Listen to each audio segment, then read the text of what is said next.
Thank you everyone for being here. Thank you for taking interest in the topic that I am going to share with you today. And also, I would like to thank Salt for coming up with this event that will help us share and learn from one another. So, without further ado, let me introduce to you my topic for today, which is entitled Parent and Peer Feedback on Assessment. With the sudden shift to online learning, we teachers are challenged with designing our lessons. And a crucial part of that is assessment. 1 year of online teaching has pushed us to revisit and rethink our approaches. And one of which is the shift from traditional to authentic and integrated assessment. And another is involving the parent and the students in the process of giving feedback instead of the teacher being the sole source of feedback. So, in my presentation today, I will be sharing with you one of the assessments that we designed in our grade 3 language class, which will touch on these two shifts that we explored for the past online school year. So, in designing an assessment, we always begin with the end in mind. We ask ourselves the question, what do we want our students to attain? So, for our first quarter summative assessment in Language 3, our goal was for the students to use the different kinds of nouns and pronouns that they learned to communicate ideas in oral and written forms. In particular, here are the knowledge, skills, and attitude that we wanted them to develop. Now, let's revisit our past approach. How were these outcomes assessed in the past?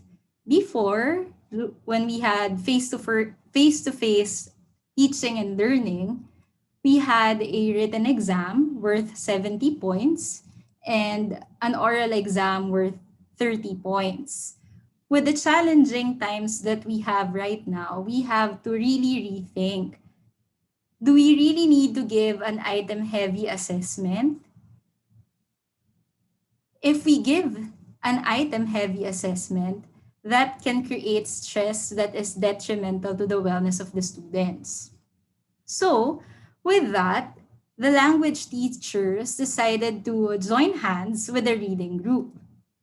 We came up with one integrated summative assessment that would assess both the competences in our subjects. So, what we designed is a story review, and we chose the story My Hero Is You because we believe that this is something that the students could relate to. In designing this assessment, we also followed the GRASP's model of Wiggins and Mackay. Our goals were to complete a story review with nouns and pronouns and to recite rather one story review. The students were to take on the roles of a story review writer and a vlogger. Right at the very start, they already knew that there were three people who were to critique their work: the language teacher, their classmates, and their parents. The situation during the implementation of this assessment was the students already learned the story elements in reading class and nouns and pronouns in language class. And My Hero Is You is relevant to everyone since we are in the time of pandemic. Now, the product that we asked them to come up with, we had two. So, one is the story review worksheet, and the other is the video. And the purpose of which is for them to be able to apply what they learned in reading and language, and for them to be able to share their work to one another and to learn from one another's experience during this pandemic. And finally, the standards. For the worksheet, we had 25 points, particularly for grammar. And for video, we also allotted 25 points. That includes volume, clarity, pronunciation, body language, audience impact coming from the teacher, parent, and the peer. Now, here are the learning experiences that we designed to guide the students in coming up with the assessment or in answering their assessment. So first, we ask them the question, how can a child like you help in fighting COVID-19? By asking this question, we get to activate their context. We get to know what they experienced during the pandemic. Next, we instructed them to watch the video My Hero Is You.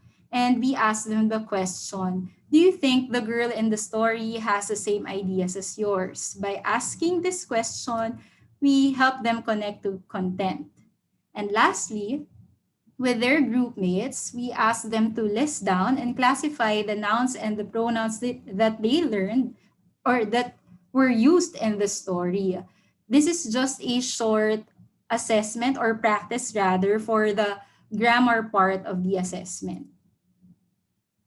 Now, here are the instructions that we gave the students. This was uploaded in video format in Google Classroom. So first, we asked them to watch the video My Hero Is You. Actually, they had two options. It's either they watch it or they read it. And as they watched, we asked them to take note of the 5 story elements that they learned in reading class. And then step number 2 is for them to answer the worksheet, to complete the worksheet with the nouns and pronouns that they encountered from the story. Step number 3, to practice reciting the story review with their learning partner or their mom or dad. And step 4 is to ask their learning partner to record a video of them reciting the story review. Here is the specific Google Classroom post for the assessment. So this includes all of the instructions and the Google Doc worksheet, and we also uploaded a video guide. The students were given a week to accomplish their work. Now here is the example of the worksheet. So that's 25 points. And now I'm going to let you watch the video of one of my students. I asked the permission of his mom to let you watch this. So I hope you're going to enjoy it as much as we did.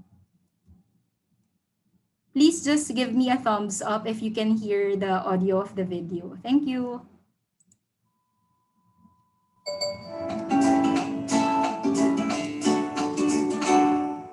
Hi everyone, I am Matty and this is my story review. The title of the story I watched is My Hero Is You. It is about the girl named Sarah and the dragon named Ariel. They went to different places to tell people how to protect themselves from COVID-19 so that everybody will stay protected. The story teaches us that anybody can be a hero in his own way. Sarah's mom considers her daughter as a hero. I can be one too. I wash my 2 hands with soap and water.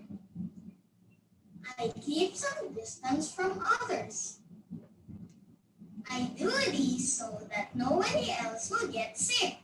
I recommend watching My Hero Is You because it teaches us that no matter what age we are, we can all do our part in fighting the COVID-19 and we can all be heroes in our own way. So that's it for my story review. I hope you enjoyed watching. I'll see you guys on my next video. Bye!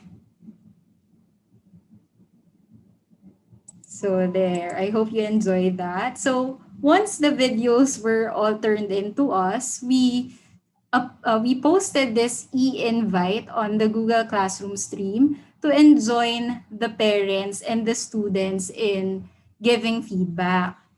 And here's the post for the parents. We simply ask them to rate how much they enjoyed the video presentation with 1 star to 3 stars.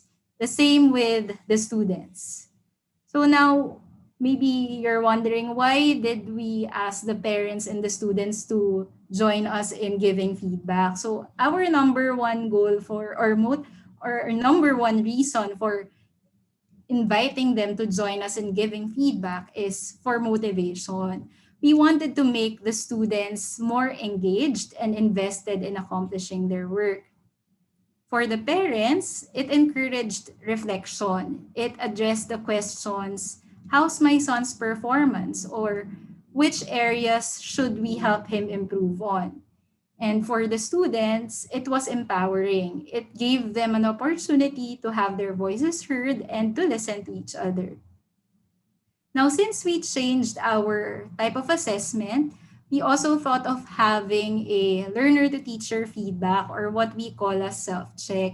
And here are some of the questions that we ask the students. So, first, we ask them, which do you find easy? And what they responded, their number one response here is answering the worksheet was the easiest, probably because this is something that they are already used to. And we also asked them which did they find hard. And their answer was recording a video was the hardest because this task was something new to them. They really need to do a lot of practice and retakes.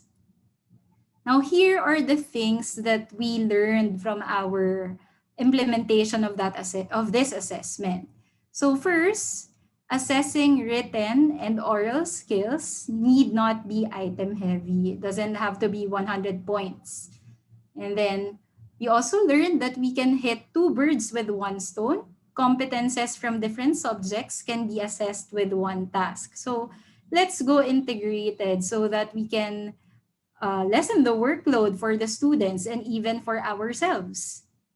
Number three, video recording was quite challenging yet fun. So it was challenging again because it was the first time for the students to do such type of task. And it was fun because it was introduced to them as vlogging, and many students want to be vloggers in the future. And lastly, parent and peer involvement in assessment motivated the students not just to complete the task, but to accomplish something they can be proud to showcase. So as a result, a lot of students really turned in outstanding work, and it was actually challenging for us to choose the best among the bunch. Now, the assessment that we designed is far from perfect. It's still a work in progress. So I believe there are a lot of things that we could still work on. And one of which is number one, to provide the parents and students with a more detailed criteria for rating, and or ask them to provide written comments. So one of the concerns that we anticipated when we designed this assessment was the accuracy of the rating of the students. So we really had to thoroughly check the works of the students and the ratings that they got. And we saw that the ratings that they got actually reflected their performance. But to improve, we think it would be better that the parents and the students have a detailed criteria so that the feedback would also be more specific to the students so that they will know how to progress towards the final goal. And lastly, getting feedback from the learning partners would also help, since the students mentioned in the self-check that the learning partners really help them in finishing the project. We believe that feedback from them would also be key in improving this assessment. So to end, let's remember that we are all new in this online teaching and learning approach, and let's work together in revisiting, rethinking, and refining our work. That's it. Thank you. Thank you so much, Ma'am Carmina, for sharing your insights on assessments. Now we open the floor to the participants to ask their questions. You may send your questions via chat or feel free to unmute yourselves to ask the question. Thank you. Thank you once again, ma'am, for sharing this insightful talk. And we would like to invite everyone to share their thoughts and questions, if there are any, to gbseal.online/share.